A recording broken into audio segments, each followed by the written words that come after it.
I really do want to cover a whole swath of things with our informed guest here today and pick his brain on everything from Bitcoin to the attack on the Second Amendment and free speech and how that's now intersected with Bloomberg wanting to censor pro-gun Second Amendment defense online. And this is just unprecedented, really criminal level larceny going after our basic rights. I mean, we should all just be burning with anger. But I guess the tyrants have gotten us where we're used to being run over by them. It's just, it's like deer in the headlights. I'm dumbfounded now by how arrogant they are. But it is good to see the awakening happening. But Stefan, before I segue off into a bunch of my questions, what are some points you haven't gotten to yet? Well, actually, let's lobby it back to you, Alex. How do you feel about the departure of dear Piers Morgan from the fair shores of the United States? Do I need a Kleenex for you with a tear in your eye with great sorrow to see the anti-gun advocate exit the scene? In a way, I am sad because him talking down his nose at everybody and being arrogant and basically saying, you know, Americans were all running around with coonskin caps backfired. He didn't implode. He imploded day one. He never succeeded. He effectively wasn't on the air anymore. He took 2 million viewers every night and had it down to 380,000 when he left. And it's the same for MSNBC. They're all in free fall. So I ask you the question. I mean, maybe zombies are real. I always thought it was medically impossible. You have zombie banks. This is zombie media. Well, look, I mean, the gun thing is tricky. And it's not tricky because the facts aren't on the side of the First Amendment rights, Second Amendment rights guys. It's just tricky because people see a gun and they think violence. They don't think protection. Sure, I get it. People see a cop with a gun and they think protection. But they see a private citizen with a gun and the less intelligent among us are like, ooh, that's violent. Hollywood's told them that. Yeah, and so the idea that guns prevent crime is kind of confusing to people. And, you know, it's like you exercise and you feel tired. It's like, well, how is this supposed to make me feel stronger? It's like you feel tired. So for people who just live on the surface and see, oh, there's a gun, that must mean there's crime, as opposed to the idea that guns prevent, what, millions of crimes every year? It's unbelievable. But what you don't see, people have a tough time with, right? 40+ crimes are stopped, FBI's own numbers. They don't like to advertise for every time it's used in a crime.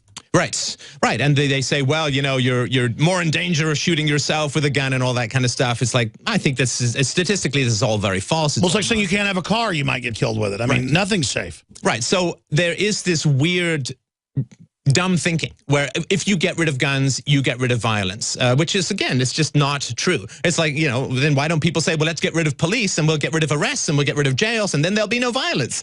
Because nobody is fundamentally against guns. What they are for, the anti-gun people, what they're for is for guns to be centralized in the hands of the elite. They are for the guns being centralized in the hands of the cops. Because if you have anti-gun laws, cops with guns need to go around to people's houses and take those guns away.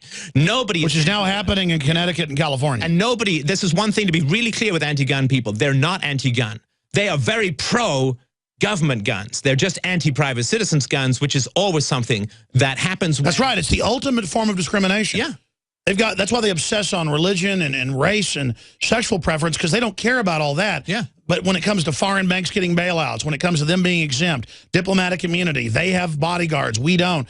They're flaming hypocrites. Yeah, why don't you get the Secret Service to stop having guns if not having guns around prevents crime? It's like, I mean, they spend so much money protecting the president with massive amounts of military force, and then for private citizens, you can't have protection, but they love it. They love it when you don't have private protection. Why? Well, you know why, because then you're dependent on the government for protection, which will never come. Look what's happening to Detroit. It takes an hour or two to get someone to come by after a 9/11. And the police chief said buy a gun. Yeah, and basically they're there to identify your body if you're, you know, unlucky. So the government is continually breaking your leg and saying, then giving you a crutch and saying, see, without me, you couldn't even walk. And this is what they do. They want to take away your protection the same way they want to take away your capacity to create your own jobs. So then you're dependent upon government providing you minimum wage security and all that kind of stuff. They want to take away your capacity to save, so you're dependent upon them for old age pension. And then they even write white papers like Cloward and Piven admitting it. Yep. Absolutely. The creation of a dependent underclass is one of the most savage aspects of late model democracy. And it's resisted to some degree by the Republicans, but it is avidly pursued by the Democrats. And now, of course, they want to make you dependent on the government for your health care. One of the most sensitive, difficult, emotionally draining, and unstable things that happens. They're going to keep breaking the system until they say, look, we have to take it over. It's so broken. And by the way, you said that, and everybody else said that, because we know how they operate in other countries. It's not like this is the first time they've done this. We watch them over and over again. And then even Ezekiel Emanuel comes out and says, yeah, we're trying to wreck the healthcare system right now. I mean, if I was trying to wreck a fire department, I should be thrown in jail if I wanted to burn down the fire department. He wants to burn down the healthcare system, destroy our and then he's a hero. And he admits it on Fox News. It's terrorism. It's terrorism. You know, by any rational definition, it is terrorism. That's right. He's a terrorist. Yeah, you are destroying the lifeline for human beings to survive illnesses, and you are making them dependent upon a system. Now, at the beginning, this happened in Canada, which nationalized healthcare a generation or two ago. Now, the first generation gets it pretty good because the doctors all grew up in that system in the remnants of the free market. They're used to doing house calls. They're used to being really good at serving their customers. Honorable. Yeah, that doesn't just change. It's a ghost in the machine. It kind of... And then it takes a while for that echo effect to fade away. And then the next generation of doctors who come in who never faced any free market restrictions or never had to do customer service, and they basically get paid by the government for ignoring their patients. The second generation is where it really, really gets hit hard. And that's what happened in Canada as well. First generation, yeah, doctors still working hard. They're still caring about that. But you don't suddenly stop caring because the government takes over. But the next generation of doctors, you know, it's like the first generation of the NASA engineers did some great stuff. You know, what have they done over the last 30 years? They've just kept photocopying the space shuttle and calling it progress. And they, you know, so this is one thing that is an illusion, that when you take something over and you got some free market remnants, it actually works relatively okay and it slowly goes out of focus over time. Then the next generation, as is so often the case with the government, gets really hosed with debt and a completely dysfunctional system. I mean, when they first privatized the educational system, teachers didn't wake up not caring anymore, right? But a generation or two later, when you can no longer get fired and everyone's just going in there to hide out from any public free market, then it gets worse and worse and worse. But by then, the system is too embedded to undo with anything short of a revolution. I mean, sort of a verbal revolution, a revolution in... And no one could deny it. Look at all the numbers. I mean, the metrics, the lowering test scores, the physically lowering IQ, the obesity, the cancer rates, the saving rates. I mean, every gauge... The West is in free fall. And the problem is you look at everywhere else, they've never even gone up to the heights to fall. I mean, it's a bad... What do you expect if we don't get the new Renaissance going? An absolute new dark age? I mean, this is a pretty bad situation.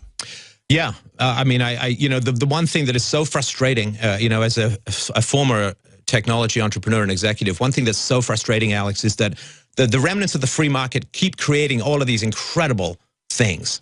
You know, like cell phones where you can video around the world, you know, when you're on a data plan virtually for free. So, you know, and all of this stuff that is so incredible, the human productivity, human connectivity. You know, we have the new Gutenberg press, as you and I talked about in a show before, which allows us to communicate the greatest ideas with no gatekeepers, no people in the way between people who've got great ideas and people who can receive them. You don't have to pass through the censorious filter. Yeah, we're not saying the technology's bad. It's just that Sauron's trying to put his will into the computers. Yeah. Go ahead. The government keeps taking it over. And that which was designed to facilitate communication and spread ideas is now being used to control. Well, it's like you said, the paradox. It's true, historically. A freer country creates so much wealth, everyone's bathing in luxury, then the kids become spoiled, they don't appreciate it, decadence comes in, tyranny comes in. How do you get by that cycle? By having huge human goals that we individually believe in, so collectively carry out? Well, my argument is that you have to rethink all the basic human institutions that we have inherited from history. Everything that is inherited is open to question. You know, we did this with slavery in the West, right? I mean, the Western European Christian culture fought... We ended it, so we get blamed with it. Yeah, of course, naturally, right? I mean, nobody's going to the Muslims for reparations. They had a far harsher slave trade than the West ever did. Well, it's going on right now. Yeah, and only 5% of the slaves in the Atlantic trade ended up in America, which, you know, it doesn't justify the institution, but it certainly means that if you're going to look for scapegoats for slavery, you don't start with America. But what happens is every institution, now we've inherited this centralized, collective, violent monopoly called the state.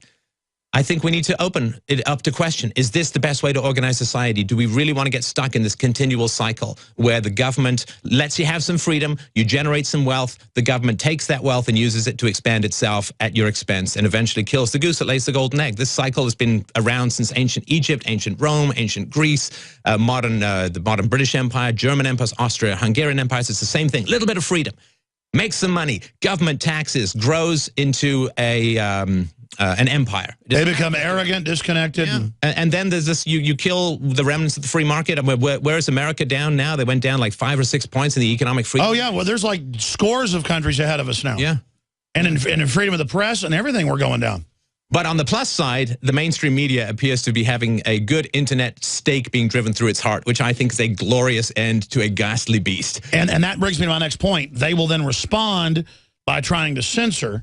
And there's moves to not let you deny man-made global warming. Bloomberg moves to ban pro-gun speech.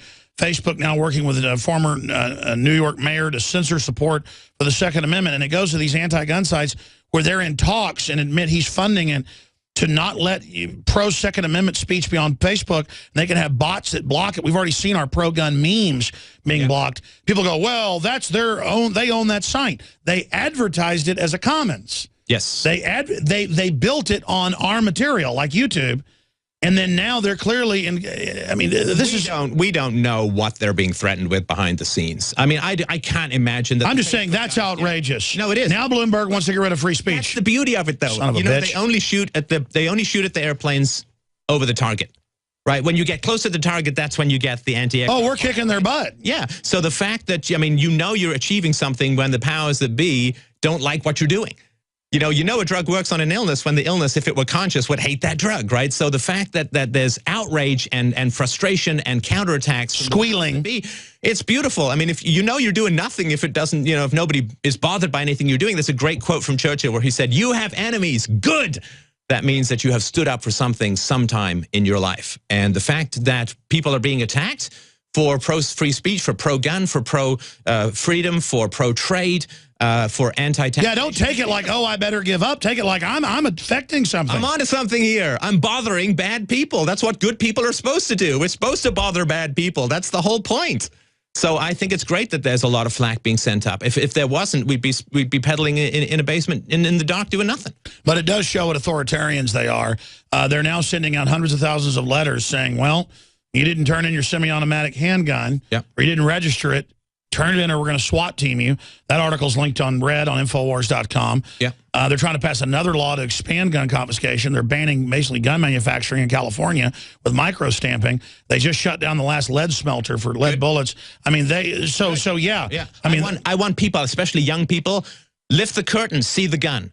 See the gun that is the state. Like there was this very energetic Occupy movement where they were outraged at the bankers, right? And they wanted, and they had all these crazy socialist nonsense because, they're academic. They tried to hijack it. Yeah, I got it. But what they did see, which was a terrifyingly beautiful thing for the young to see, what they saw was 3,000 activists being arrested and 0 bankers. In fact, the bankers got hundreds of billions of dollars in bailouts. And Homeland Security simultaneously directing it in 35 cities. Yep. They're being scooped up at 2 a.m. Yeah, and good. I mean, I'm sorry that it happened to them, but at least they're seeing what it is that they're facing, and they will be, hopefully, if they've got any brains in their skulls, they will not be tempted to go to the state for solutions when they see the state paying off the people who prey upon the poor and the middle class and who sell off the unborn in debt and bonds. They will see them rewarding those people and arresting their brothers and sisters in a revolutionary movement. Hopefully then they will turn away from the state because all we need to do is lift the veil. Evil can never win because the moment that people see it as evil, they reject it. Evil always has to come. Well, that's right. As soon as we understand the New World Order is a private corporate system that's anti-free market, seeking to shut down competition through the state monopoly combine, as soon as those two things are connected by the right wing and the left wing, it's game over.